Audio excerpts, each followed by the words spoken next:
Citayam Fashion Week tuh aneh loh kalau kita pikir-pikir. Kok bisa gitu satu daerah tiba-tiba rame banget aja. Dan ramenya bukan cuma jumlah tapi segala kalangan gitu. Anak Citayam ada, Bojonggede, Depok, anak Jaksel, Jaktim ada. Bahkan model-model yang udah fashion show di luar negeri, konten kreator yang followersnya udah jutaan, sampai acara TV nasional juga datang ke sana. Sampai Ridwan Kamil juga datang, sampai Pak Anies juga datang bawa orang bule ke sana. Kok bisa sampai semua orang dan semua kalangan ke sana dan setiap hari rame di situ? Apa jangan-jangan Citayam Fashion Week ini emang dari awal tuh program pemerintah yang tujuannya untuk naikin UMKM orang-orang yang dagang di sana dan juga meningkatkan pendapatan brand-brand fashion lokal yang orang beli buat dipakai di sana. Belum lagi pendapatan para pekerja kreatif yang dapat konten atau endorse dari sana. Dan ini kan juga bikin orang jadi terbiasa naik kendaraan umum, terus mempromosikan wilayah, mengurangi angka pengangguran. Banyak fungsinya, men. Ini konspirasi nih menurut gue. Ini program negara kayaknya. Dan ini kan bukan cuma di Sudirman doang. Depok udah mulai mau niru, Malang udah ikut juga, Bandung udah ikut juga. Mungkin emang pengen dibikin supaya semua anak muda itu fashion show, biar nanti ngurang tuh angka tawuran, kriminal, trek-trekan liar, narkoba, pengangguran, ABG galau di Twitter.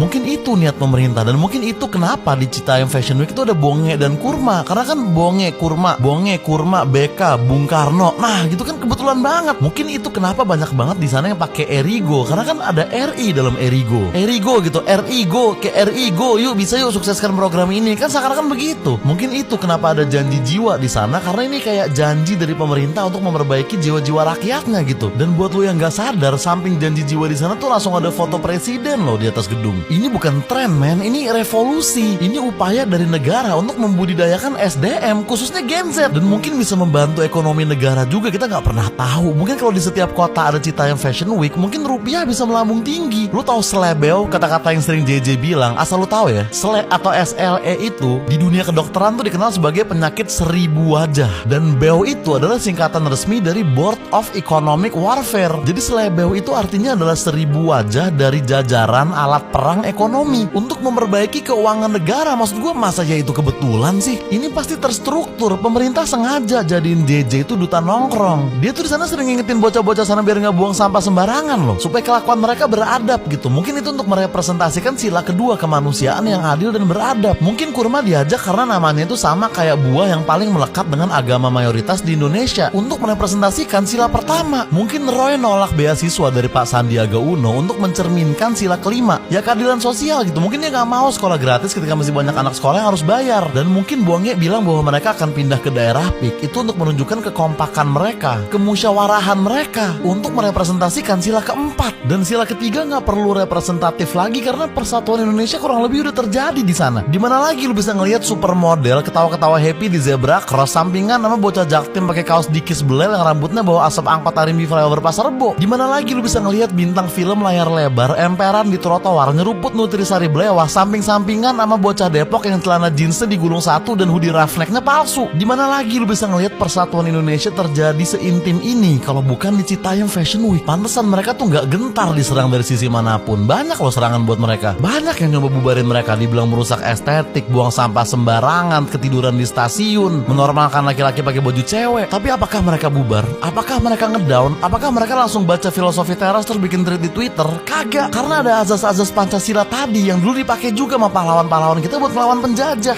Dihujat dan diancam seperti apapun, besoknya mereka tetap datang dengan semangat yang sama, dengan fashion yang sama, nyeruput Nutrisari yang sama. Paling bedanya yang kemarin Blewah, besoknya jeruk peres, itu doang. Gue gak kaget sih kalau nanti sampai ada tim dokumenter dari Netflix datang buat ngeliput mereka. Gue gak kaget kalau mereka akan masuk buku sejarah yang akan dipelajarin oleh anak SD di tahun 2200. Karena ini mah bukan tren lagi, ini peristiwa nasional jatuhnya. Entahlah ya, kalau emang beneran konspirasi ini nyata, kita harus berterima kasih sama pemerintah sih. Tapi ngomong-ngomong, bahas Citayam Fashion Week kayak gini masih aman gak sih? Soalnya kan denger-dengar kemarin ada orang kaya yang daftarin ke Haki tuh.